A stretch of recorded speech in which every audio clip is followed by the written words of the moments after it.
12 रबीउल अव्वल से पहले पहले इंशाल्लाह, ईद मिलादुन नबी से पहले इंशाल्लाह, जिस दिन फजर की नमाज पढ़ेंगे ना, आप यकीन करें मुझे एक शख्स याद है, उसके बेटे की शादी थी, तो वो कहते हैं मैं सवेरे सवेरे निकल रहा था, एक बंदे से मैंने पैसे लेने थे, मेरे काबू नहीं आता, तो सुबह सुबह वो मुझे मिल गया, मेरे पुत्र की शादी थी।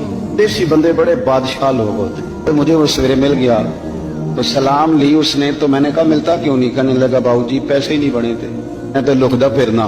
कहने ने मैं क्या इधर आए सीने लगा, जो मेरे पुत्र का ब्याह है जा तेन माफ कीते। आप मेरी बात को समझें, तो यार जिस दिन किसी के बेटे की शादी वो लोगों को कर्जे भी माफ कर देता है, तो जिस दिन तेरे और मेरे नबी का मिलाद होता है, ईद मिलाद वाले दिन भी खोट रखते हो, उस दिन भी रिश्तेदारों का गिला करते हो। अगर पढ़ो और दुश्मन को फोन करके कहो जा तुझे माफ किया, आज रहमत अल्लिल आलमीन नबी का मिलाद शरीफ, आज रहमत अल्लिल आलमीन नबी का मिलाद, ये ज़ौक़ हमारा इंशाअल्लाह मिलाद से पहले होना चाहिए। यकम रबीउल अव्वल से लेकर 12 रबीउल अव्वल शरीफ तक कम से कम हर नमाज के बाद 100 बार दरूद पाक तो होना चाहिए।